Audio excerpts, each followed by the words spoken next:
কষ্ট পেও না, ওকে চিকিৎসা নিতে দাও। সুস্থ হলে আমরা জামিন করিয়ে বাসায় নিয়ে আসব। তোমার মাকে কেউ থানায় রাখতে পারবে না, আমি কথা দিচ্ছি। মা সুস্থ হয়ে ফিরে আসুক, তুমি চাও না? জায়ান সাদিকুরকে জড়িয়ে ধরল। জোভান জায়ানকে রুমে নিয়ে এলো। তৃষ্ণাও পেছনে পেছনে রুমে এসেছে। ভাবি, ভাইয়াকে সামলাও। বলেই জোভান চলে গেল। তৃষ্ণা দূরত্ব রেখে দাঁড়িয়ে তাকিয়ে আছে জায়ানের দিকে। জায়ান বিছানা থেকে উঠে ড্রয়ার থেকে একটা বোতল বের করে ব্যালকনিতে চলে গেল। তৃষ্ণা কপাল কুঁচকে তাকিয়ে আছে। জানালা থেকে তাকিয়ে দেখলো জায়ান চুমুক দিচ্ছে। ও চোখ বড় বড় করে তাকিয়ে আছে। এটা কি খাচ্ছে? কষ্টে মানুষ না খেয়ে থাকে, আর উনি ওটা নিয়ে চলে গেল। তৃষ্ণা ব্যালকনিতে গিয়ে জায়ানকে বলল, আপনি কি খাচ্ছেন ওটা দেখি? বলতে বলতে তৃষ্ণা মুখ চেপে ধরে বলল, এত গন্ধ কেন? জায়ান বলল, তৃষ্ণা, ডোন্ট ডিস্টার্ব মি। আপনার হাত দিয়ে রক্ত পড়ছে, কিছু করেন। যাও এখান থেকে। ধমকে উঠল। আপনি এটা কি খাচ্ছেন আগে বলেন, তারপর যাব। কেমন বিদঘুটে গন্ধ, ছি। জায়ান তৃষ্ণার হাত ধরে টেনে রুমে এনে ব্যালকনির দরজা আটকে দিল। তৃষ্ণা হাঁ করে দরজার সামনে দাঁড়িয়ে আছে। জানালার ফাঁকে দিয়ে জায়ানকে বলল, আপনি এভাবে আমাকে সরিয়ে দিলেন? জায়ান উত্তর দিল না। তৃষ্ণা বিছানায় পা ঝুলিয়ে বসে আছে। একটু পর পর জায়ানের দিকে তাকাচ্ছে। জায়ান কি কাঁদছে, এই জন্য তাকে সরিয়ে দিল? তৃষ্ণারও কান্না পাচ্ছে। মৌমিতাকে পুলিশ নিয়ে গেল, কিন্তু কেন?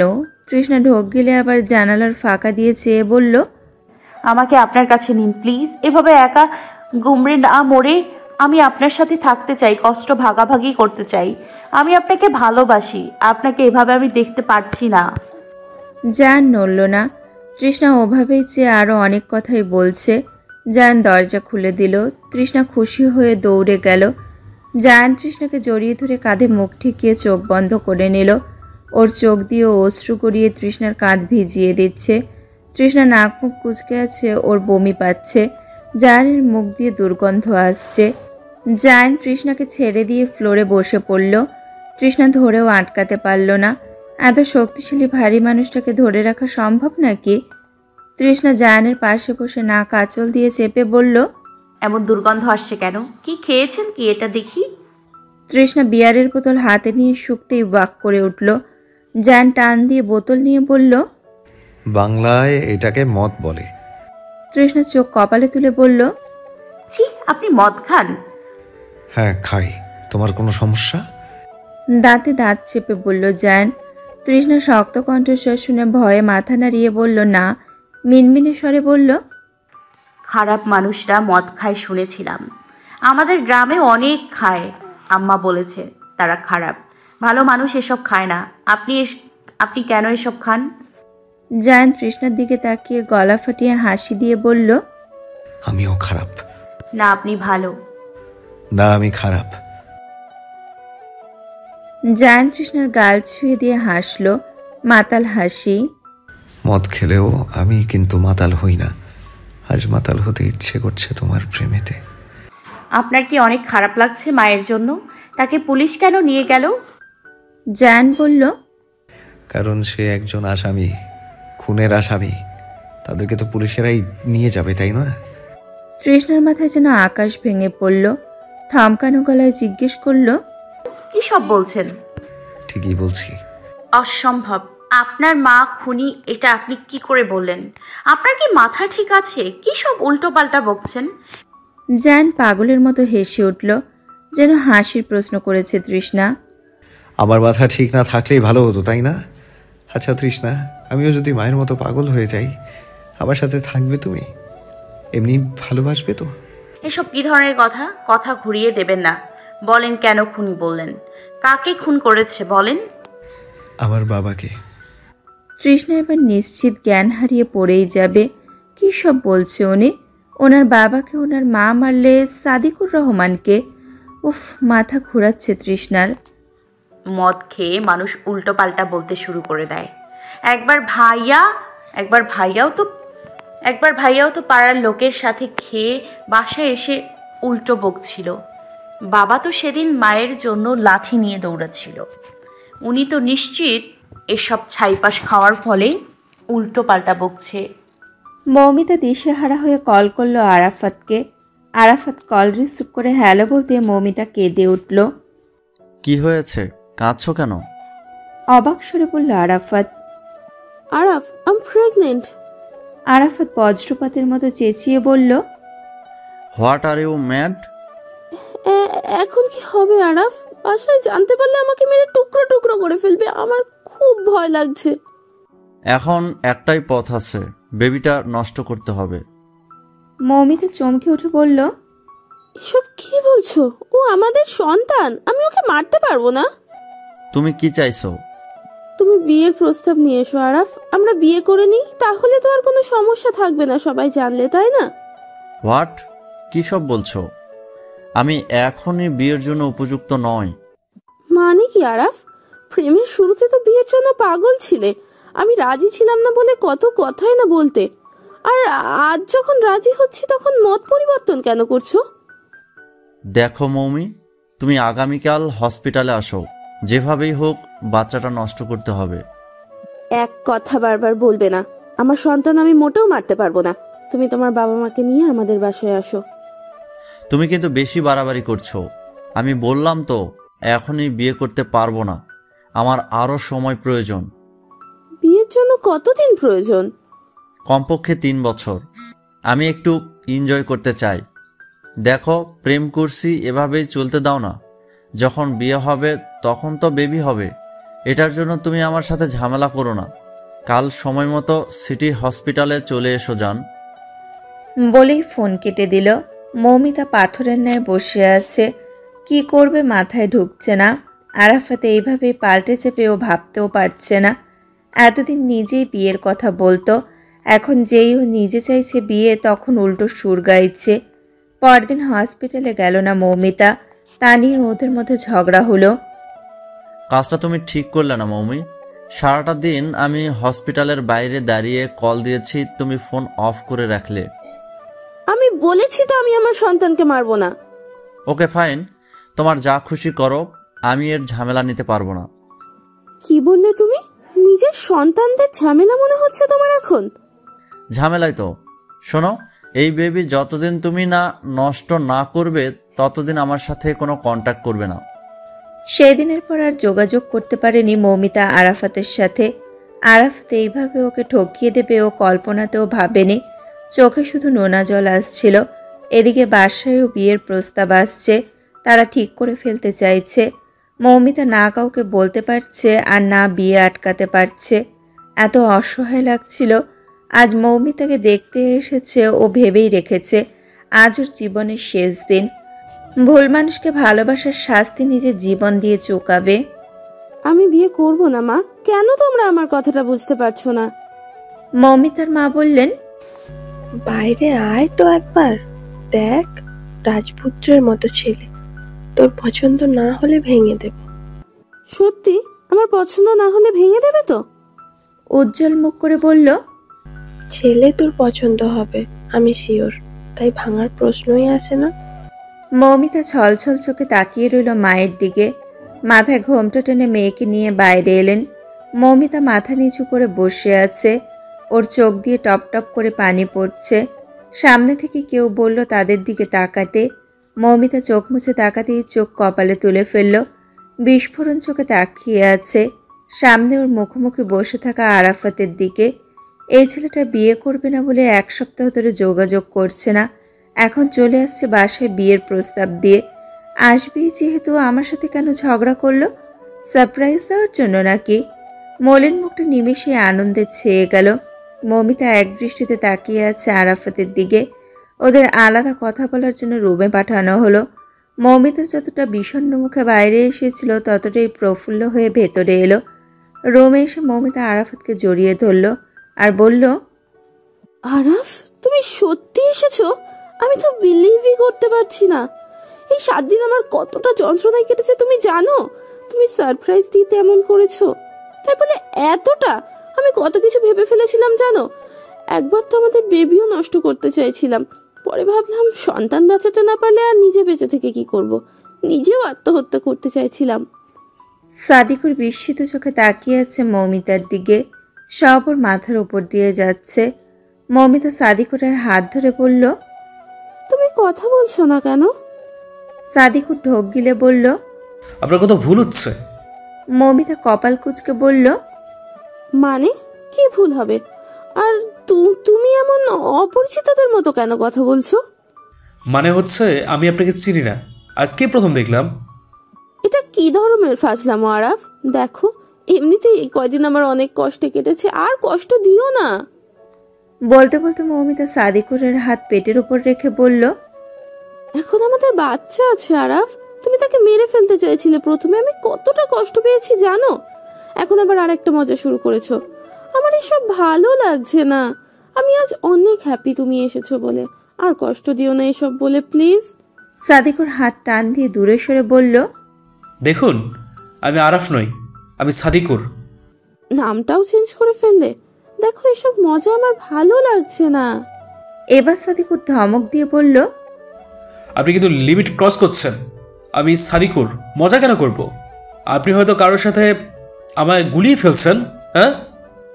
মৌমিতার বুক ধক করে উঠল। ও আরাফ আর ওর একটা ছবি সাদিকুরকে দেখালো। এটা তুমি না? সাদিকুর ভালো করে ছবিটা দেখে চমকালো। না, এটা আমার ছোট ভাই আরাফাত, আমরা টুইন।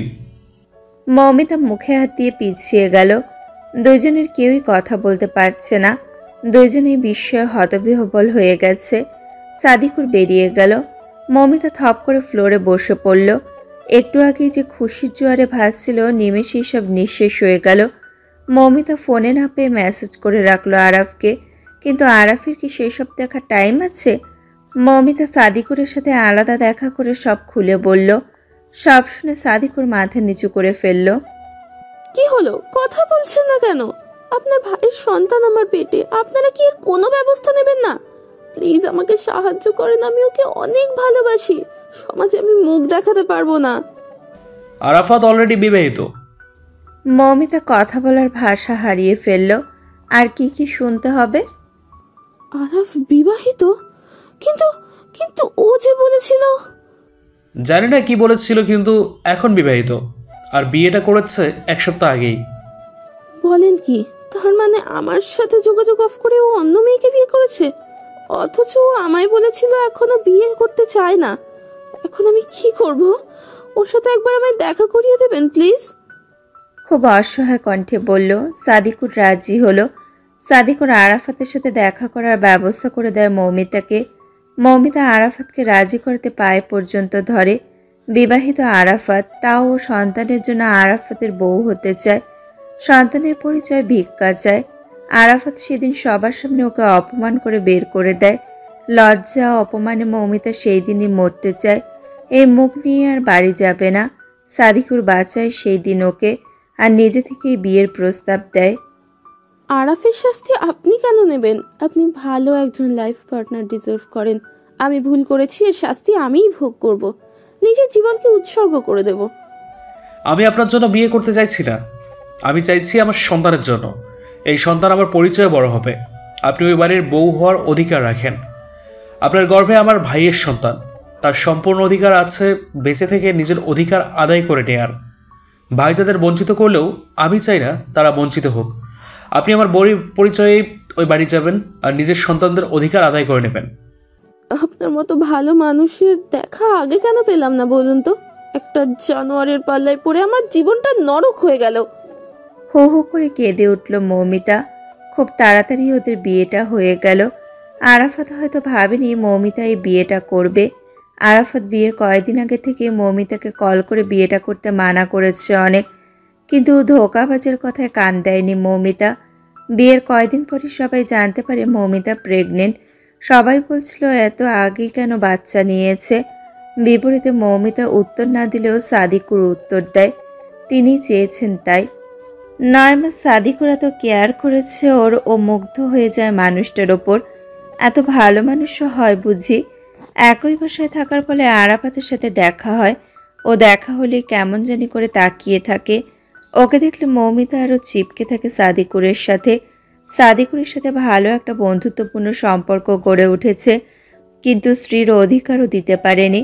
সাদিকুরও তেমন জোর করেনি, কিন্তু স্বামী হিসেবে যতটা দায়িত্ব পালন করার তার চেয়েও বেশি করে। দীর্ঘ 9 মাস পর মৌমিতার যমজ ছেলে সন্তানের জন্ম দেয়, কিন্তু পরিবার জানে 8 মাসে বেবি হয়েছে। একেবারে বাপের কার্বন কপি, দেখতে সেম আরাফাতের মতো হয়েছে। মৌমিতা সন্তানের মুখ দেখে কেঁদে ফেলে। আত্মীয় স্বজনরা বলে ওঠে, সাদিকুর রে, তোর ছেলেরা তো একেবারে তোর মতো হয়েছে। সাদিকুর আর আরাফাত যমজ না হলে এই সন্তান দেখে সবাই বলে উঠত সাদিকুরের সন্তান আরাফাতের মতো কেন। কিন্তু আল্লাহ তাআলার অশেষ রহমত, 3 জন ব্যক্তি ছাড়া দুনিয়ার সবাই জানতে পারবে সন্তান সাদিকুরের। গোপন থেকে যায় আসল সত্যটা। বিয়ের 2 বছর হয়ে যায়, বাচ্চারা বড় হয়ে উঠছে, এখন হাঁটতে পারে একটু একটু। হঠাৎ করে আরাফাত আর তন্নির ডিভোর্স হয়ে যায়। তাদের মাঝে হঠাৎ করে বনিবনা কম দেখা যাচ্ছিল, মাঝে মাঝে ঝগড়ার আওয়াজ পাওয়া যেত, শেষমেশ ডিভোর্স হয়ে যায়। আরাফাত তন্নিকে বিয়ে করেছিল সম্পত্তির লোভে। এদিকে তন্নির বাবা মেয়ে প্রেম করে বিয়ে করার জন্য ত্যায্য করেছে, এই জন্য সব কিছু থেকে বঞ্চিত হয়েছে। আরাফাত এসব জানতে পেরে ঝগড়া করত নিয়মিত। তন্নি এসব সহ্য করতে না পেরে ডিভোর্সের কথা বলে। 2 জনের সিদ্ধান্তে ডিভোর্স হয়ে যায়। তন্নির বাবা মেয়ের ডিভোর্সের খবর পেয়ে মেয়েকে নিতে আসে খুশি হয়ে। বাচ্চাদের 5 বছর পূর্ণ হলো। বাসায় বড় করে পার্টির আয়োজন করা হয়েছে। এর মাঝে সাদিকুরের সাথে মৌমিতার স্বামী স্ত্রীর সম্পর্ক সহজ হয়ে উঠেছে। একটা সুখী দাম্পত্য জীবনযাপন করছে ওরা। মৌমিতা এখন শুধু একটা কথাই ভাবে, আরাফাত সেদিন ওকে মেনে না নিয়ে ভালোই করেছে। ওর মতো জানোয়ারের সাথে ঘর করার থেকে মৃত্যু শ্রেয়। এর মধ্যে আরাফাত আরও একটা বিয়ে করেছিল, কিন্তু সেটাও টেকেনি। টিকবে কি করে? ওর যে চরিত্র, কোনো মেয়ে জেনে শুনে ওর সাথে সংসার করবে নাকি? অসংখ্য মেয়েদের সাথে ওর চলাফেরা, আর কত মেয়ের সাথে যে খারাপ সম্পর্ক আছে আল্লাহ তাআলা জানেন। এই বাসায় এসে ওর চালচলন দেখে মৌমিতা খুব প্রশান্তি অনুভব করে। ওর মতো শয়তানের থেকে ও বেঁচে গেছে। কিন্তু শয়তানটা এখন আবার ওর দিকে কুনজর দিয়ে তাকায়। মাঝে মাঝে একা পেলে ক্ষমা চায়, মন চায় তখন ঠাটিয়ে দেয়। কিন্তু মৌমিতা কথা বলে না, যতটা বলা দরকার সবার সামনে বলে দেবর হিসাবে। জায়নায়নের দিকে ইদানিং আরাফাতের খুব মায়া বেড়েছে। মাঝে মাঝে দেখি ওদের কোলে তুলে আদর করছে। ওদের কাছে যেতে দেখলেই মৌমিতা ওদের টেনে নিয়ে যায়। ওরা কিন্তু আমারও সন্তান, তুমি এইভাবে ওদের আমার থেকে দূরে রাখতে পারো না। মৌমিতা রক্ত চোখে তাকিয়ে ঠাস করে থাপ্পড় দিয়ে বলল, ওরা সাদিকুরের সন্তান, এটাই সত্যি আর এটাই সত্য হয়ে থাকবে। বলেই চলে গেল। মৌমিতা চিন্তায় বিভোর ছিল। তখনই সাদিকুরের কথায় ঘোর কাটে। ও সাদিকুরের দিকে তাকিয়ে মিষ্টি করে হাসে। জন্মদিনের কেক কেটে 2 জনেই বাবা মাকে খাইয়ে দেয়। ভিড়ের মধ্যে থেকে আরাফাত মৌমিতাকে টেনে আড়ালে টেনে নিয়ে আসে। এসব কি ধরনের অসভ্যতামি? আপনি আমাকে টেনে এখানে নিয়ে এলেন কেন? ছাড়েন, ছাড়েন বলছি। তুমি আমার কাছে ফিরে না এলে সবাইকে জানিয়ে দেব আয়ানের বাবা আমি, প্রমাণ হিসেবে টেস্ট করাবো। রাগে মৌমিতা ঠাস করে থাপ্পড় মারতে চাইল।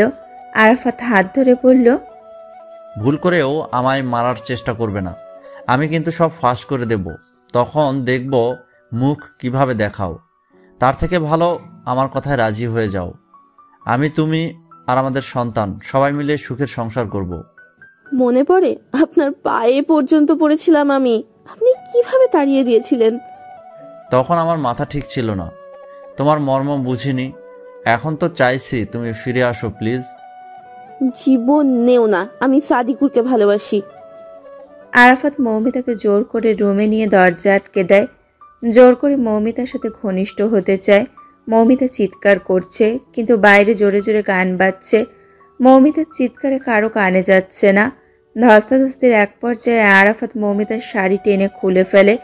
মৌমিতা কোনো উপায় পাচ্ছে না কিভাবে নিজেকে এই নরপশুর হাত থেকে বাঁচাবে। তখনই দেখতে পায় ট্রি টেবিলের ওপরে গ্লাস। মৌমিতা সেটা আস্তে করে হাতে নেয়। আরাফাত তখন ওর ব্লাউজ খোলার চেষ্টা করছে। ও গ্লাস নিয়ে জোরে আরাফাতের মাথায় বাড়ি দেয়।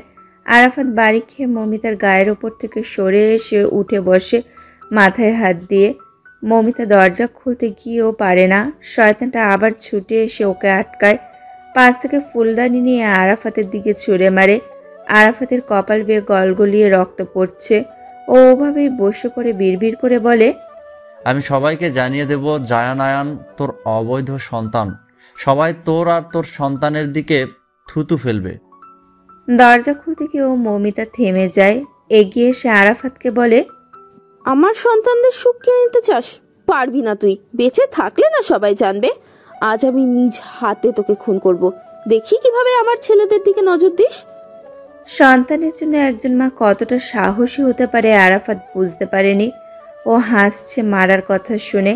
এদিকে মৌমিতা টেবিল লাইট দিয়ে জোরে আরাফাতের মাথায় আঘাত করে। আরাফাত বর্ষা থেকে ঠাস করে শুয়ে পড়ে। নির্বু চোখে তাকিয়ে আছে মৌমিতার দিকে। মৌমিতা বিছানায় বসে তাকিয়ে আছে আরাফাতের দিকে। আমি খুন করেছি, শয়তানের নিঃশেষ করেছি, ভালো কাজ করেছি আমি। জানালার ফাঁক দিয়ে ভেতরের সমস্ত ঘটনা দেখে জায়ান চিৎকার করে উঠল। সাদিকুর এসে ছেলের চিৎকার শুনে দৌড়ে এসে জিজ্ঞেস করলো কি হয়েছে। জায়ান ভয়ে কাঁপছে, হাত দিয়ে মা মা খুন এইসব বলছে। সাদিকুর দরজা ভেঙে যা দেখলো তার জন্য মোটেও প্রস্তুত ছিল না। মৌমিতা আরাফাতের দিকে তাকিয়ে কি যেন বলছে। ওকে দেখে ছুটে এসে জড়িয়ে ধরে বলল, ওকে ওকে আমি খুন করে ফেলেছি। ও কি বলছিল জানো? আমার সন্তানদের আসল পরিচয় সবাইকে জানিয়ে দেবে। এটা তো হতে দেওয়া যায় না, বলো? আমি ঠিক করেছি না? সাদিকুর মৌমিতার শরীরে শাড়ি জড়িয়ে বলল, তাই বলে মেরে ফেললে আমার ভাইকে? সাদিকুরের বাবা সঙ্গে সঙ্গে পুলিশে খবর দেয়। বাবা, আপনি পুলিশে কেন খবর দিলেন? আমার ছেলের খুনিকে আমি পুলিশে দেব। ও আমার স্ত্রী। তোমার স্ত্রী বলে তো আমি আমার ছেলের খুনিকে ছেড়ে দিতে পারি না। সেই মুহূর্তে পুলিশ ধরে নিয়ে যায় মৌমিতাকে। মৌমিতা পাগলের মতো খালি বলছিল বিড়বিড় করে, হ্যাঁ হ্যাঁ হ্যাঁ হ্যাঁ আমি ঠিক করেছি তো, আমি ঠিক করেছি। আমি খুন করেছি, আমি একদম ঠিক করেছি। কাউকে আমার সন্তানদের সুখ কেড়ে নিতে দেব না, কাউকে না। নিজের মুখে স্বীকারোক্তি দেওয়ার জন্য বড় শাস্তি না হলেও যাবজ্জীবন কারাদণ্ড হয়। কিন্তু 1 মাসের মধ্যে সবাই বুঝতে পারে মৌমিতা আর স্বাভাবিক নেই। নিজের হাতে খুন করলে ও এত বড় শখ নিতে পারেনি। ও পাগলের মতো আচরণ করতে লাগে। তখন ও মেন্টাল হসপিটালে ভর্তি করা হয়। এসব থেকে অনেক কষ্টে সাদিকুর চিকিৎসা বাসায় রেখে করতে চায় বলে জানায়। অনেক ছোটাছুটির পর ওপর মহল থেকে রাজি হয়। বাসায় চিকিৎসার ব্যবস্থা করা হয়। চিকিৎসাও চলছিল। তারপর হঠাৎ জায়ান থেমে গেছে। তৃষ্ণা জায়ানের হাত ধরে বলল, চিকিৎসা তো চলছিল, তারপর কি হয়েছিল? চিকিৎসা বন্ধ করে দিলেন কেন? খুব ঘুম পাচ্ছে, একটু মাথায় হাত বুলিয়ে দাও না। তৃষ্ণা একটা দীর্ঘশ্বাস ফেলে বলল, আচ্ছা এখানে না, রুমে আসুন। তৃষ্ণা নিচ থেকে এক মুখ কফি নিয়ে ওপরে এলো। মাথা ব্যথা করছে। সারা রাত জেগে থেকে ওর মাথা ধরে আছে। জায়ান সকাল সকাল উঠেই কোথায় যেন চলে গেছে। তৃষ্ণা রাতভর জায়ানের মাথার কাছে জেগে বসেছিল। রোমে ঢুকতেই চমকে উঠল। বকুল ভয়ার্ত মুখ করে দাঁড়িয়ে আছে। তৃষ্ণা কপাল কুঁচকে বলল, তুই এখানে কি করছিস? বকুল ভয়ের জন্য কথা বলতে পারছে না। তোতলাতে তোতলাতে বলল, বুবু, তোমাকে খুঁজতে আইছিলাম। তৃষ্ণা বকুলের ভয়ার্ত মুখের দিকে তাকিয়ে বলল, আমার কাছে তোর কি কাজ? বকুল মাথা নিচু করে দাঁড়িয়ে আছে। মিথ্যা বলবি না, সত্যি করে বল কি জন্য এই রুমে এসেছিস? বকুল বলল, হাসা, বুবু শুধুই কথা বলতে আইছিলাম। তাইলে এত ভয় পাচ্ছিস কেন? বকুল নিজের ভয় কাটানোর চেষ্টা করে বলল, কই, ভয় পাচ্ছি না তো। আমার চোখে ফাঁকি দেয়া এত সহজ নয়। আমি তোর বুবু, আমি তোর নারী নক্ষত্র বহুদিন ধরেই চিনি। তাই মিথ্যা বানোয়াট কথা না বলে সত্যটা বল। বকুল অসহায় চোখে তাকিয়ে আছে তৃষ্ণার দিকে। তৃষ্ণা একটা দীর্ঘশ্বাস ফেলে বলল, বের হ আমার রুম থেকে, আর কখনো আসবি না। যদি আসিস আমার থেকে খারাপ কেউ হবে না, মনে রাখিস। বকুল কাঁদতে কাঁদতে বেরিয়ে এলো। বাইরে এসে ওর দেখা হলো জোভানের সাথে। জোভানকে দেখে কান্নার গতি আরো বেড়ে গেল। জোভান শক্ত চোখে চাহনি মেলে ওর দিকে তাকিয়ে আছে। বকুল জোভানকে পাশ কাটিয়ে চলে যাচ্ছিল। হঠাৎ জোভান ওর হাত ধরে আটকে দেয়। বকুলের বুক ধক করে ওঠে। ও অবাক চোখে ফিরে তাকালো জোভানের দিকে। জোভান দাঁতে দাঁত চেপে বলল, তুমি যেহেতু আয়ান ভাইকে ভালোবাসো, আমাকে কেন পোড়ালে? যার সাথে আমার বড় ভাইয়ের সম্পর্ক, তার দিকে অন্তত নজর দিতাম না? কেন আমায় এই যন্ত্রণায় ছটফট করতে হচ্ছে বলো? সারুন। বকুল হাতের দিকে তাকিয়ে বলল। ও ভয়ে ঘামছে। জোভান বকুলের অশ্রুসিক্ত নয়নের দিকে তাকিয়ে আছে। বকুল হাত ছাড়িয়ে নিতে মোচড়ামুচড়ি করছে। জোভান হাত ছেড়ে দিল। বকুল এক প্রকার দৌড়েই চলে গেল। জায়ানের আগমন ঘটে 11টার দিকে। এসে ঠাস করে বিছানায় শুয়ে পড়েছে। তৃষ্ণা জায়ানের দিকে তাকিয়ে ভাবছে লোকটা সাত সকালে উঠে গেছিল কোথায়। জিজ্ঞেস করবে ভেবেও করতে পারছে না। সাহস সঞ্চয় করে করেই ফেলল। আপনি কোথায় গিয়েছিলেন? মায়ের সাথে দেখা করতে। চোখ বন্ধ রেখে বলল জায়ান। আমাকে নিয়ে গেলেন না কেন? অবাক স্বরে বলল তৃষ্ণা। জায়ান বলল, এক পাগলের সামনে যেতেই ভয় পাও? এখন তো হাজার পাগলের সাথে তার বসবাস। ওখানে তুমি থাকতে পারতে না। ঠিক পারতাম, আপনি আমাকেও নিয়ে যাবেন। নাছরবান্দা গলায় বলল। জায়ান বলল, বকুল এই রুমে এসেছিল? তৃষ্ণা চমকানো গলায় বলল। আপনি জানলেন কি করে? জায়ান বাঁকা হেসে বলল, এই রুমে একটা সিসি ক্যামেরা আছে, তুমি ভুলে গেছো। তৃষ্ণা চমকে বলল, বকুল আমার সাথে কথা বলতে এসেছিল। তোমাকে মিথ্যে বলেছে। ও এসেছিল চুরি করতে। মুখমণ্ডল কঠিন করে বলল। তৃষ্ণা বিস্ফোরক চোখে তাকালো জায়ানের দিকে। কি সব বলছেন? আমার বোন আর যাই হোক চোর না। তোমার বোন চোর না হলেও আমার ভাই চোর, আর এই চুরির কাজে পাঠিয়েছিল ওই। আমার মাথায় কিছুই ঢুকছে না। তোমাকে একটা গুড নিউজ দেই, তোমার হাজব্যান্ড এমপি হবে। বাবা দায়িত্ব ছেড়ে দিয়েছে, তার জায়গায় আমাকে নমিনেশন দেয়া হয়েছে। বাবা কেন দায়িত্ব ছেড়ে দিচ্ছে? আয়ান নাকি এমপি হতে চায়। বাবাকে অনেকভাবে বুঝিয়েছে তার জায়গা আয়ানকে দিতে, কিন্তু আয়ানের আশায় জল ঠেলে আমাকে দিয়েছে। এটা আয়ান সহ্য করতে পারছে না, তাই তোমার বোনকে কাজে লাগিয়ে কাগজ হাতিয়ার করতে চাইছে। তাহলে এই কারণেই আমার বোনকে বিয়ে করেছে, নিজের স্বার্থ হাসিল করতে। আরও অনেক কারণ থাকতে পারে। শোনো, তুমি বকুলকে এত কিছু জিজ্ঞেস করো না। ওর গায়ে সবসময় সাউন্ড ক্যামেরা লাগানো থাকে, যার মাধ্যমে আয়ান যেখানে থাকুক বকুল কার সাথে কী কথা বলছে সব শুনতে পায়। বকুল চাইলেও এজন্য আয়ানের বিরুদ্ধে কিছু বলতে পারবে না। আপনি এত কিছু কি করে জানলেন? অনেক কিছুই তো জেনেছি তৃষ্ণা, তোমাকে যে বলতে পারছি না। বিড়বিড় করলো জায়ান। তৃষ্ণা জায়ানের দিকে প্রশ্নতুক চোখে তাকিয়ে আছে। জায়ান তৃষ্ণাকে টেনে নিজের পাশে শুয়ে দিল। চুলে নাক ডুবিয়ে চোখ বন্ধ করে রইল। খাবেন না? একেবারে লাঞ্চ করব। আয়ন বকুলের দিকে তাকিয়ে আছে রাগী চোখে আর বলল, তুই আমাকে না বলেই ওই রুমে গিয়েছিলি কেন?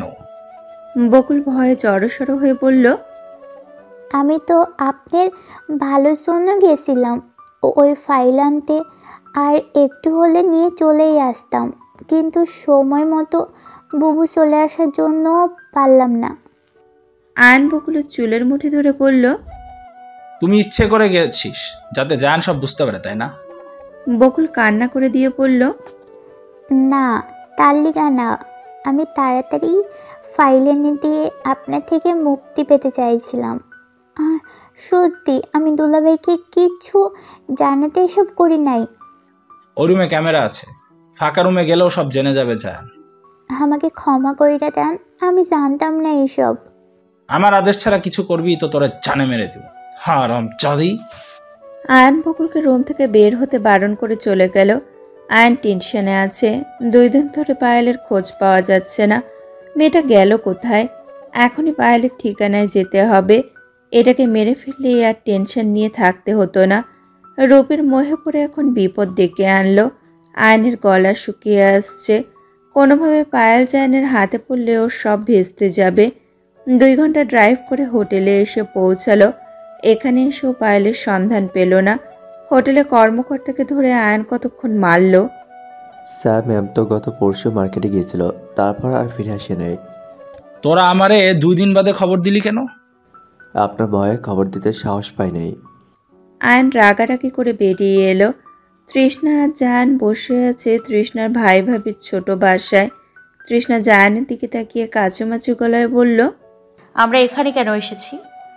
জায়ান উত্তর দিল না। তৃষ্ণার ভাবি ওদের জন্য হালকা নাস্তা তৈরি করছে।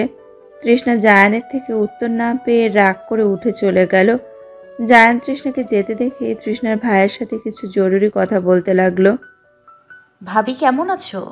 আছি কোনো রকম। তোমার কি খবর? ভালো আছি। বকুল কেমন আছে? তৃষ্ণা মুখটা গম্ভীর করে বলল, জানি না। থাক, মন খারাপ করো না। এমন কাজ বকুল করবে আমরাও ভাবতে পারি নাই। তৃষ্ণার কথা বলার কিছু পেল না, চুপ করে দাঁড়িয়ে রইল। ট্রে হাতে বের হতেই তৃষ্ণা বলল, এই রুমের তালা কেন?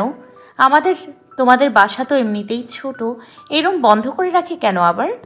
তৃষ্ণার ভাবে মিয়ে যাওয়া গলায় বলল, ওই আসলে কিছু দরকার জিনিসপত্র রাখা হয়েছে তো তাই। দুজনেই থাকো, আবার তালার কি প্রয়োজন? তৃষ্ণা সন্দেহ চোখে তাকিয়েছিল রুমটার দিকে। তৃষ্ণা আর ওর ভাবি আসতে দুইজনে আবার থেমে গেল। তৃষ্ণা ওর ভাইয়ের দিকে তাকিয়ে দেখলো ভাই ঘামছে, মুখটা শুকিয়ে আছে। কি নিয়ে কথা বলছিল দুইজনের মুখভঙ্গি এমন হলো কেন? জান তৃষ্ণাকে দেখে উঠে দাঁড়িয়ে বলল, তৃষ্ণা, চলো বের হব। এক্ষুনি একটু বসবো না? অনেক তো বসলাম, এবার যাওয়া যাক। গাড়িতে উঠে তৃষ্ণা নিজের কৌতূহল দমিয়ে রাখতে পারছে না। এদিকে জায়ানকে প্রশ্নও করতে পারছে না। জায়ান তৃষ্ণার দিকে তাকিয়ে বলল, এইভাবে তাকিয়ে থাকলে ড্রাইভ করতে পারবো না। আজ মনে হচ্ছে ড্রাইভার না নিয়ে এসে ভুল হয়েছে। ও এত রোমান্টিক হয়েছে আগে বুঝিনি। আপনি ভাইয়ের বাসায় কেন গেছিলেন? ঘুরতে। নাকি তোমার ভাইয়ের বাসায় যেতেও পারবো না? আপনারা কিছু লুকাচ্ছেন আমার থেকে? বলতে বলতে তৃষ্ণা জানালা দিয়ে বাইরে তাকাতেই রোডের কিনারা দিয়ে কাউকে হেঁটে যেতে দেখে চিৎকার করে উঠল। গাড়ি থামান। আচমকা তৃষ্ণা চিৎকার শুনে জান চমকে গাড়ি ব্রেক করে। তৃষ্ণার ভাই সোলাইমান চিন্তিত মুখে বসে আছে। বিথি স্বামীর সামনে দাঁড়িয়ে বলল, হঠাৎ তৃষ্ণা ওর জামাই নিয়ে এখানে কেন এসেছিল?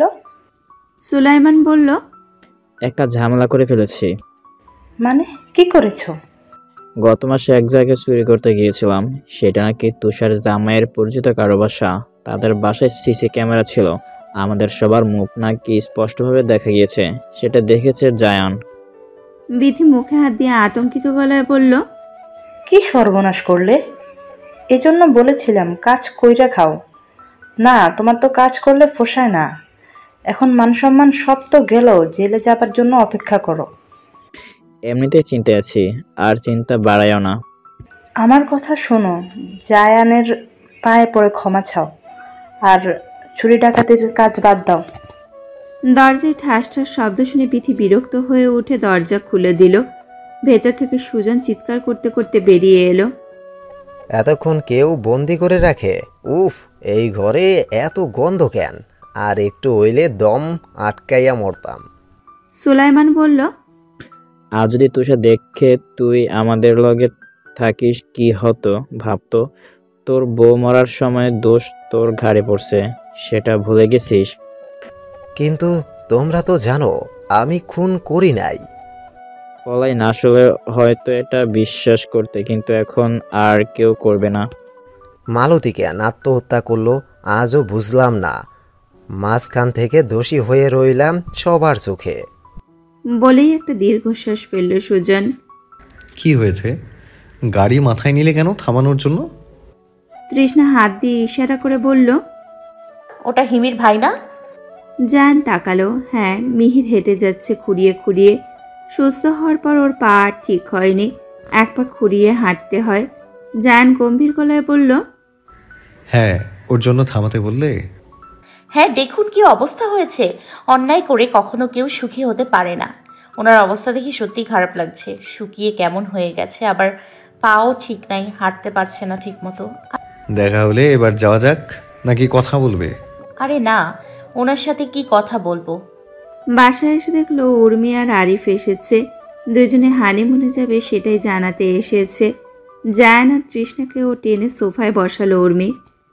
ভাইয়া, তোমাদের বিয়ের বছর হয়ে গেল, এখনো হানিমুন করতে পারলে না, এদিকে আমরা চলে যাচ্ছে। আরিফ বলল, ভাইয়া, আমাদের তরফ থেকে একটা অফার আছে, প্লিজ না করবেন না?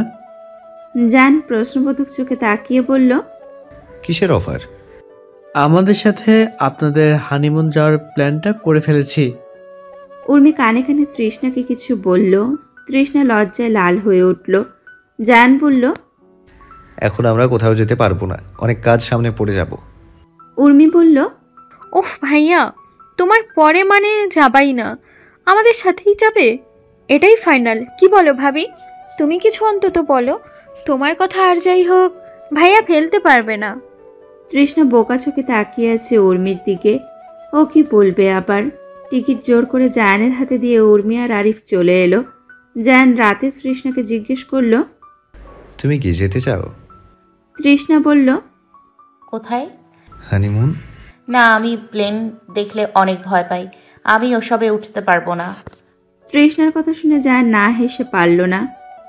তোমার কি আমার সাথে একাকী কোথাও করতে ইচ্ছে করে না? তৃষ্ণা লাজুক গলায় বলল, করবে না কেন? তাহলে ভয় পাচ্ছ কেন? আমি তো আছি।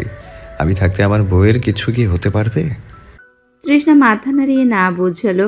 জায়ান বলল, তুমি কি যেতে চাও? তুমি যেতে চাইলে সব কাজ ফেলে চলে যাব। উর্মি আপু যেহেতু এত করে বলেছে তাই যেতে ইচ্ছে করছে, কিন্তু বকুলকে আপনার ভাইয়ের সাথে রেখে আমার যেতে ভয় করে। যদি আমার বোনের কোনো ক্ষতি করে দেয়, উষসী ভাবির মতো কিছু করে দেয় যদি। বকুলের কোনো ক্ষতি করবে না আয়ান, ওকে জাস্ট টোপ হিসেবে রেখেছে। সত্যি? আমাকে বিশ্বাস করো তো? অনেক। তাহলে নিশ্চিন্তে থাকো। পরদিন জায়ান তৃষ্ণাকে নিয়ে মার্কেটে গেল। জায়ান নিজ পছন্দে তৃষ্ণাকে কিছু লেডিস টপস, প্যান্ট, কোট কিনে দিল। তৃষ্ণা তো চোখ কপালে তুলেছিল, এসবও জীবনে পড়েনি, এসব পড়বে কি করে। কিন্তু জায়ান বলেছে সেখানে গিয়ে এসব পড়তে হবে। তৃষ্ণা বিছানায় বসে ব্যাকপ্যাক করছে, হঠাৎ উঠে রুম ছেড়ে বেরিয়ে এলো। বকুল রান্না করে খাবার বাড়ছিল। তৃষ্ণা বকুলের হাত ধরে টেনে নিজের দিকে ঘুরিয়ে বলল, কি রে, কেমন আছিস? বকুল অবাক চোখে তাকিয়ে আছে। কি হলো বল। ভালো, তুমি কেমন আছো? আমি তো খুব ভালো আছি রে। আগামীকাল আমি আর তোর দুলাভাই হানিমুন যাচ্ছি। কোথায় আছিস? কোথায় বুবু? কোথায় জানিস? মালদ্বীপ, বিদেশ যাব। আমি প্লেনে উঠবো। আমার তো খুব ভয় করছে রে, কিন্তু তোর দুলাভাই আছে তাই সাহস পাচ্ছি। সাবধানে যেও বুবু। ভালো থাকিস, আর চোখ কান খোলা রাখিস।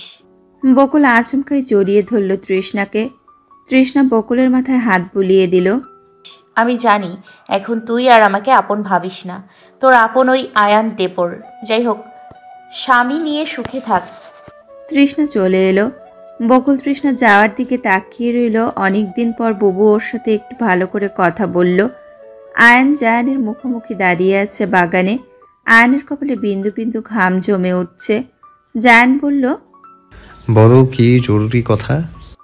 আয়ান রাগান্বিত গলায় বলল, পায়েল কোথায়?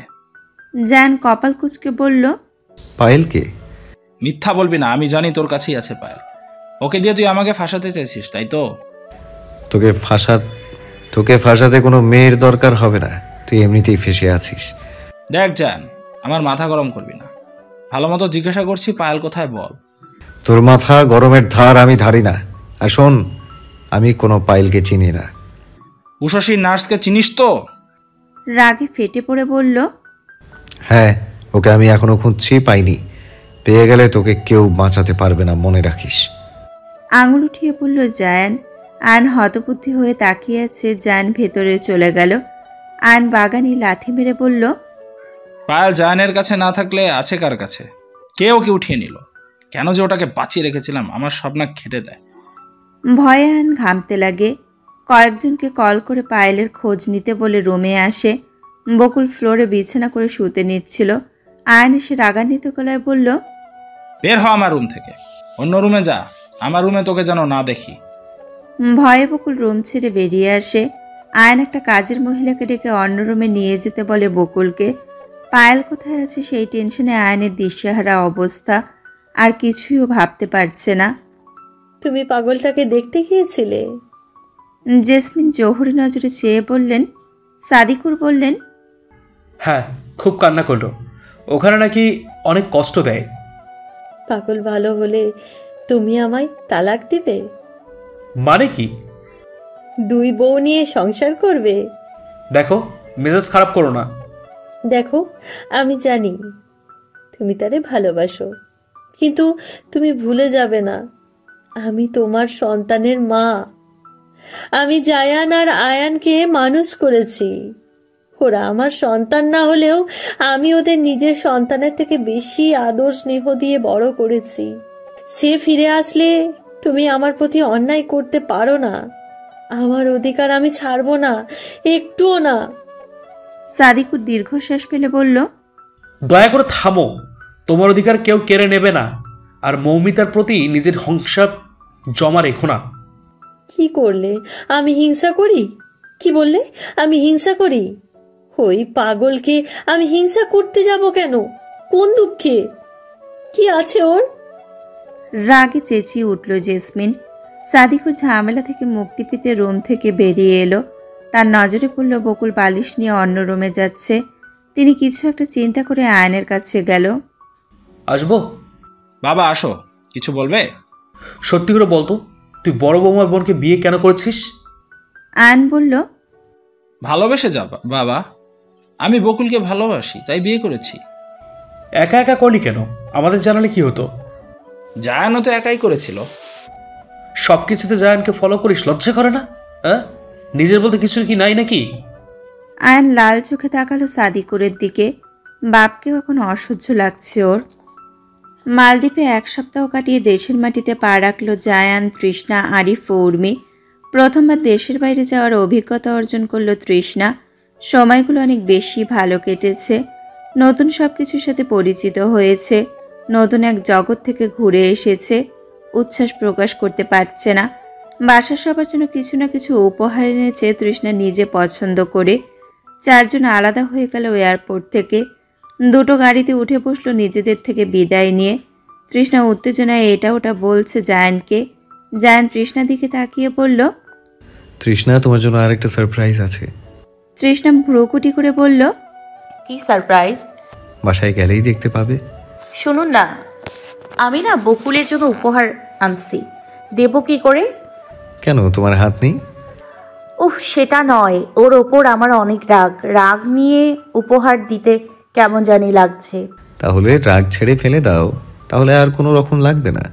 এত সহজে রাগ ফেলতে পারবো না। সত্যি কথা না বলা পর্যন্ত আমার এই রাগ যাবে না। তাহলে সত্যি শুনেই না হয় রাগ সরিয়ে নিও। ও এমন চাপা স্বভাবের হতে পারে কোনোদিন ভাবিনি। ও সব সময় পাতলা স্বভাবের ছিল জানেন। ও আগে কখনো কোনো গোপন কথা আমার থেকে লুকিয়ে রাখতে পারতো না। জায়ান তৃষ্ণার মলিন মুখটা ধরে কপালে চুমু খেয়ে বলল, এই মাত্রই না আনন্দিত ছিলে, নিমিষেই মলিন করে ফেললে মুখটা। এত তাড়াতাড়ি মুড পরিবর্তন করো কিভাবে? তৃষ্ণা জায়ানের বক্ষস্থলে মাথা ঠেকিয়ে বলল, আমার বোনটা কবে আপনার ভাইয়ের হাত থেকে ছাড়া পাবে? জায়ান তৃষ্ণাকে বাহুডোরে আবদ্ধ করে বলল, হয়তো পেয়ে গেছে। তৃষ্ণা ঝট করে মাথা তুলে অবাক চোখে তাকালো জায়ানের দিকে। কি বললেন? জায়ান অবুঝ স্বরে বলল, কি বললাম? তৃষ্ণা বোকা চোখে তাকিয়ে আছে। শান্ত হয়ে থাকো। এত জার্নি করেও কোনো ক্লান্তি ভাব নেই এই ছোট মুখটায়, কিন্তু বিয়ের দিন গাড়িতে একটুতেই বমি করে ভাসিয়ে দিয়েছিলে। তৃষ্ণা লজ্জায় কাচুমাচু মুখে তাকালো জায়ানের দিকে। জায়ান তৃষ্ণার লাজুক মুখশ্রীর দিকে তাকিয়ে হেসে ফেলল। জায়ান তৃষ্ণা লজ্জা আরো বাড়িয়ে দিতে বলল, কেমন আর চোখে আমাকে গিলে খাচ্ছিলে মনে আছে? লজ্জায় তো আমি তাকানোর চান্সই পাইনি। তৃষ্ণা অবাক স্বরে বলল, আপনি তখন লজ্জা পাচ্ছিলেন? কই, দেখে তো মনে হচ্ছিল না। আমার মুখ দেখে সব বোঝা যায় না। এটা অবশ্য ঠিক বলেছেন।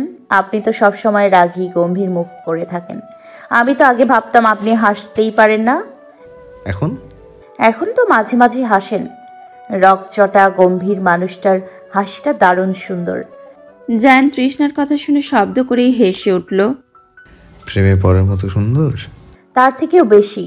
আদর করার মতো? নতুন পরিবেশে ঘুরে বেরিয়েছে, ভালোই কেটেছে সময়গুলো, কিন্তু তবুও মনটা বাসার জন্য ছটফট করেছে, সবাইকে মিস করেছে। বাসায় এসে তৃষ্ণা একটা স্বস্তির নিঃশ্বাস ফেলল। এমনটা ফেলেছিল এই বাসা থেকে প্রথমবার ওদের গ্রামের বাড়ি গিয়ে। তখন এখানে মানিয়ে নিতে পারতো না। জায়ানের দিকে তাকিয়ে ভাবলো তখন এই মানুষটা ভালোবাসতো না, কিন্তু এখন সব কিছুই পরিবর্তন হয়েছে। এই মানুষটাকে ও ভালোবাসে, এই বাসার প্রত্যেকটা মানুষকে ও ভালোবাসে।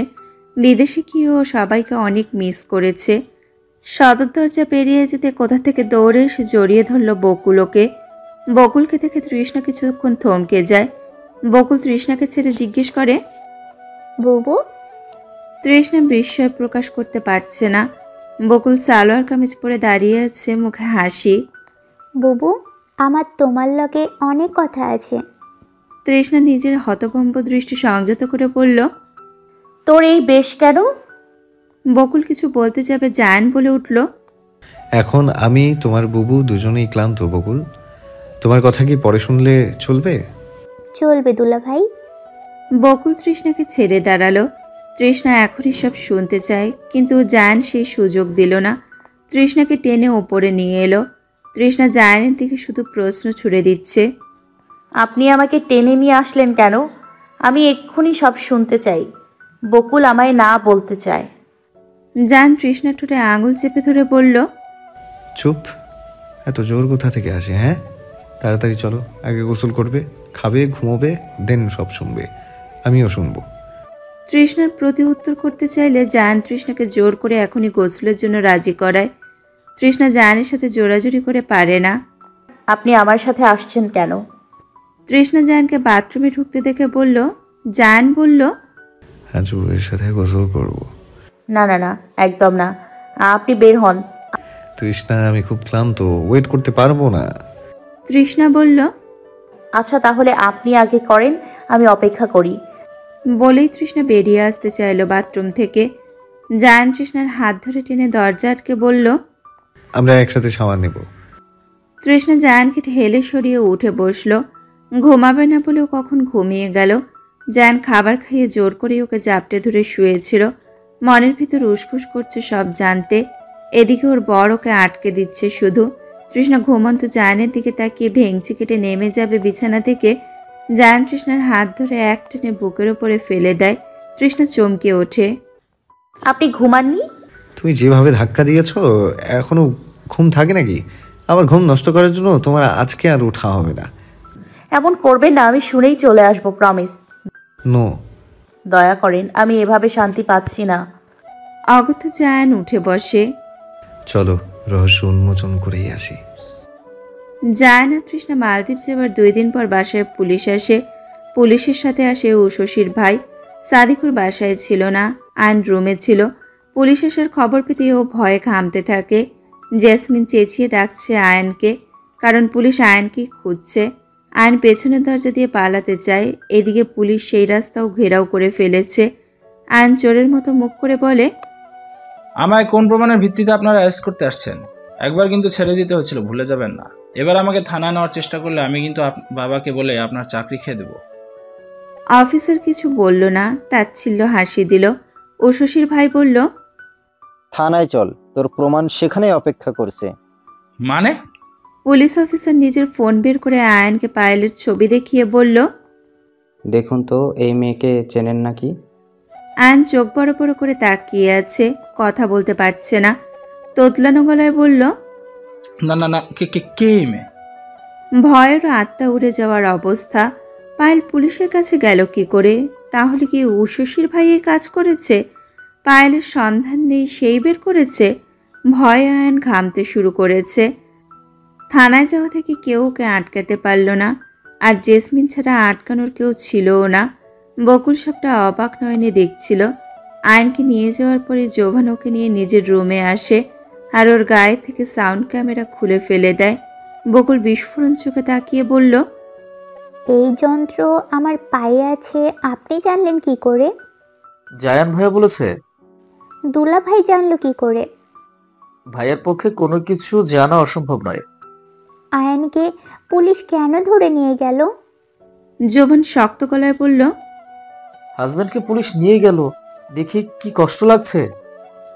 বকুল মাথা নিচু করে ফেলল, অসহায় গলায় বলল, ওই যন্ত্র তো ফেলে দিলেন, এখন কি আয়ান আর কিছু জানতে পারবে না? না। বকুলের চোখ দুটো জলজল করে উঠল। সত্যি? হ্যাঁ। বকুল আনন্দের চোটে জোভানকে জড়িয়ে ধরল। বকুল নিজে থেকেই সরে বলল, আমাদের বিয়ে হয়নি।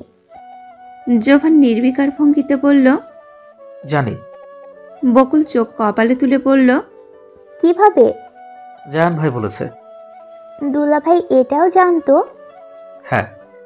আপনি সব জেনেও আমার সাথে খারাপ আচরণ করেছেন, আমি তো নিরুপায় ছিলাম। জোভান বলল, আমি 2 দিন আগে জানতে পেরেছি ভাইয়া বাসায় থাকবে না, তাই আমাকে সবটা জানিয়েছে। আর ভাইয়া জানতো আমি তোমাকে ভালোবাসি, তাই। দুলাভাই সব জেনেও নিশ্চুপ ছিল কেন? জানি না। আজ কেন আয়ানকে পুলিশ নিয়ে গেল? উষসী ভাবিকে খুন করেছে। বকুল মুখে হাত দিয়ে বলল। হায় আল্লাহ! জোভান বকুলের মুখটা দুই হাতে ধরে বলল, তুমি আমার আছো, এতেই আমার হৃদয়ের রক্তক্ষরণ কমেছে। এই কয়টা দিন আমার যে কি অবস্থায় কেটেছে। বকুল কাঁদতে কাঁদতে বলল, মানুষ কতটা নিকৃষ্টতম হয় আপনার ভাইকে না দেখলে জানতেই পারতাম না। দুলাভাইকে দু চোখে দেখতে পারে না, সব সময় তার মৃত্যু কামনা করে আর তীব্র হিংসা করে। দুজন যমজ ভাই হয়ে এতটা বিদ্বেষ ভাবাই যায় না। তোমাকে বউ কেন সাজালো? কি উদ্দেশ্য ছিল ওর? জানার আগ্রহ প্রকাশ করে বলল জোভান। বকুল ডুকরে কেঁদে উঠল। জোভানোর চোখে অশ্রু মুছে কপালে অধর ছুঁয়ে বলল, কেঁদো না, বলো আমার সব। বকুল কল্পনায় চলে গেল। সেদিন সেই অন্ধকার ঘরে ওকে ধাক্কা দিয়ে নিজেও ঢুকে দরজা আটকে দেয় আয়ন। বকুল ভয়ে জড়সড় হয়ে ফ্লোরে বসেছিল। হঠাৎ আয়নের ফোনের ফ্ল্যাশ জ্বলতেই চমকে ওঠে। আয়ন ওর পাশে বসে বলল, কিরে, ভয় লাগছে? বকুল ভয়ে কান্না করে দেয়। বকুল ভয়ার্ত দৃষ্টি মেলে চেয়ে আছে আয়নের দিকে। বকুল জড়ানো গলায় বলছে, আমাকে এখানে আইলেন কেন?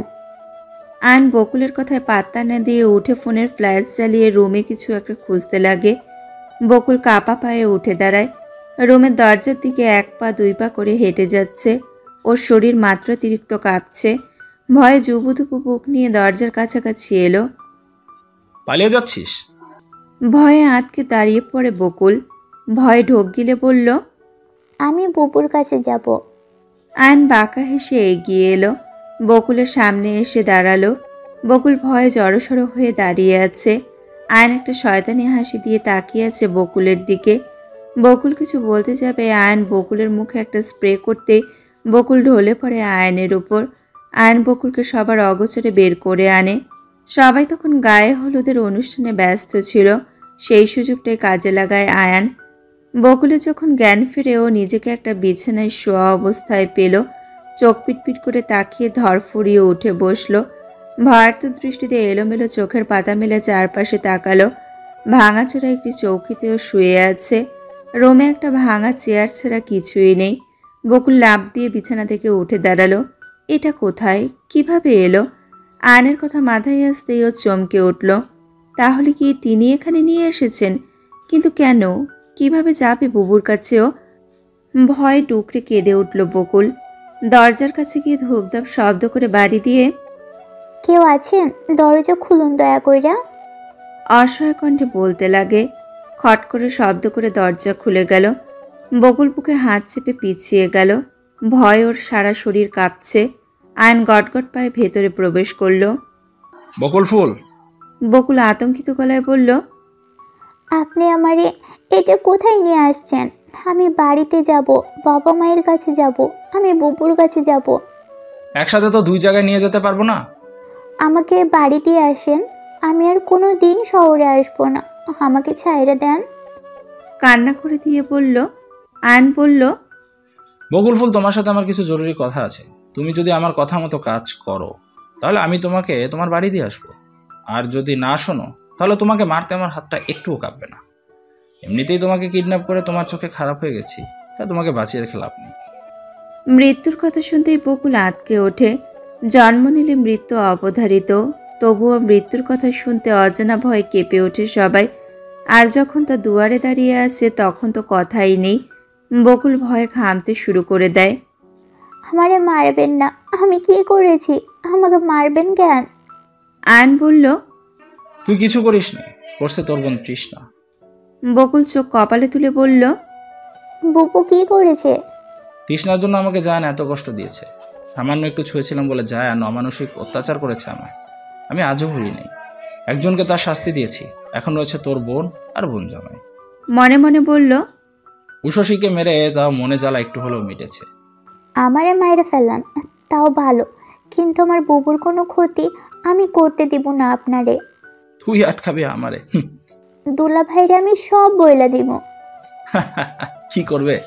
কিচ্ছু করতে পারবে না। আর শোন, তোর বোনের আমি কোনো ক্ষতি করব না, আর না তোর দুলা ভাইয়ের। শুধু আমার একটা ফাইল এনে দিবি, তোকে আমি বউ সাজায় নিয়ে যাব বাসায়। সবাই বিশ্বাস করবি তুই আমার বউ, আর বিশেষ করে তোর বোনকে। ওর সাথে মিশে জায়নার রুম থেকে লাল একটা ফাইল আছে, ওটা এনে দিবি। আমি এই কাজ করতে পারতাম, কিন্তু জায়নার রুমে ঢোকার অনুমতি আমার নাই, আমি ঢুকতেই পারবো না। কিন্তু তুই পারবি, কারণ তোর বোন আছে। কিসের ফাইল? সেটার জন্য এত নাটক করতে হবে? আমি আপনার বউ সাজতে পারবো না। রাগী গলায় বলল বকুল। কোনো কিছুর বিনিময়ে বুবুর ক্ষতিও করতে দিবে না। আয়ন বকুলের গলা চেপে ধরে বলল, আমার কথা তো তোকে শুনতেই হবে, যদি না শুনিস মরতে হবে। আমারে মায়েরা ফেলেন, আমি আমার বুবু আর দুলা ভাইয়ের কোনো ক্ষতি নিজে করতে পারবো না। হাঁসফাঁস করতে করতে বলল। এত জোরে গলা চেপে ধরেছে যে ওর দম বন্ধ হয়ে আসছে, চোখ উল্টিয়ে ফেলেছে। তখন আয়ন বকুলের গলা থেকে হাত সরিয়ে বলল, জানতাম তুই এত সহজে রাজি হবে না, তোকে রাজি করানোর অস্ত্র আমার হাতে আছে, ওয়েট। আয়ন ফোনে কাউকে ভিডিও কল করলো। তারপর স্ক্রিনে ভেসে উঠল বকুলের বাবা মায়ের প্রতিচ্ছবি। দুইজন অপরিচিত লোক তাদের মাথায় বন্দুক ঠেকিয়ে রেখেছে। বকুল ভয়ে চিৎকার করে উঠল, আব্বা, আম্মা। আয়ন ফোনের স্ক্রিনে তাকিয়ে শয়তানি হাসি দিয়ে বলল, বাবা মায়ের খুনের কারণ হতে চাও, নাকি আমার কথায় রাজি হবে বকুল ফুল? সিদ্ধান্ত তোমার। তুমি রাজি হলে তোমার বাবা মায়ের প্রাণ বেঁচে যাবে, আর সাথে তুমিও ছাড়া পেয়ে যাবে কাজ শেষে। শুধু মুখটা বন্ধ রাখতে হবে, কারও ক্ষতি হবে না। বকুল ঘৃণার দৃষ্টিতে তাকিয়ে বলল, সি, আপনি এত খারাপ। এই বড় বড় কথা বলবি না, রাজি কিনা বল, আমার হাতে বেশি সময় নেই। বকুল বাবা মায়ের দিকে তাকিয়ে আছে। তারা অনেক কথাই বলছে, বকুল কিছুই বলতে পারছে না, কারণ আয়ন শয়তান সাউন্ড অফ করে রেখেছে। বকুল কান্না করতে করতে নিচে বসে পড়ল। এসব কি হচ্ছে ওর সাথে? এইসব দেখার জন্যই বুঝি এত আনন্দ নিয়ে এসেছিল শহরে। ওনার বউ সেজে ওই বাড়ি গেলে জোভানকে মুখ দেখাবো কি করে? আর বুবু এইসব শুনে কি পরিমাণ রাগ করবে। আল্লাহ, আমার তো মনে হচ্ছে এখন মরে যাওয়াই ভালো, কিন্তু বাবা মায়ের মৃত্যুর কারণ আমি কিভাবে হব? আয়ন ফোনের দিকে তাকিয়ে বলল, বকুল ফুল, তুমি একটু বেশি করেই কাঁদো। বাবা মায়ের মৃত্যু শোক পালন করা শুরু করে দাও। বকুল আঁতকে উঠে কান্না থামিয়ে বলল, না না, আমার আব্বা আম্মারে সাইরা দেন। আপনি যা বলবেন আমি সব করবো, তাদের কোনো ক্ষতি করবেন না দয়া কইরা।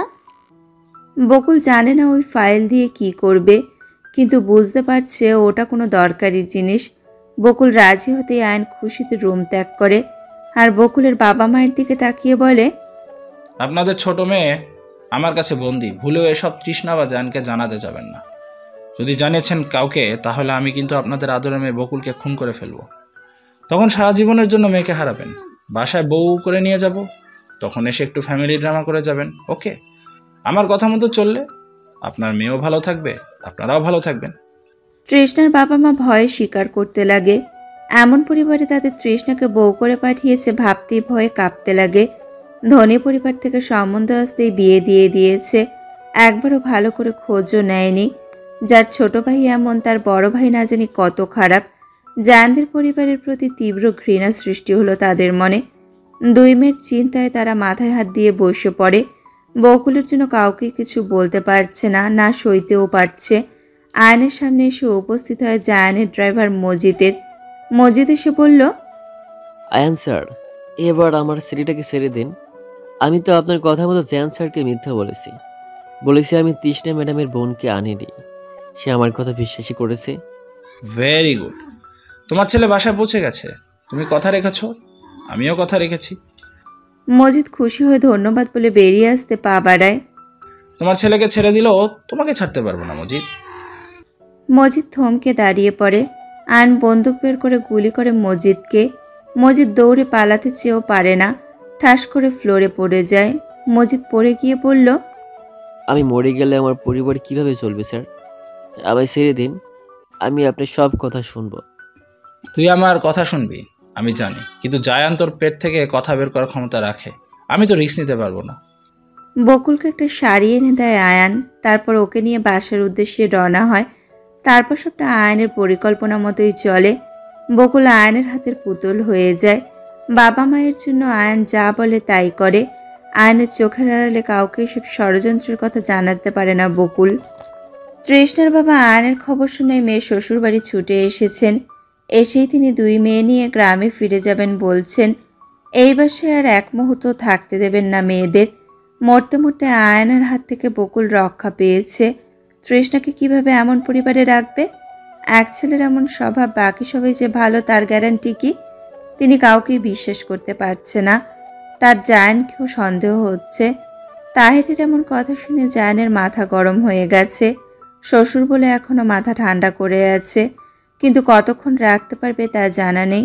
তাহের তৃষ্ণার হাত ধরে বললেন, তাড়াতাড়ি এই বাড়ি থেকে চল মা, আর এক মুহূর্তও তোদের এই বাসায় রেখে আমি বিপদে ফেলতে চাই না। আল্লাহর অশেষ রহমত, এমন বিপদ স্থানে তোরা ঠিক আছিস।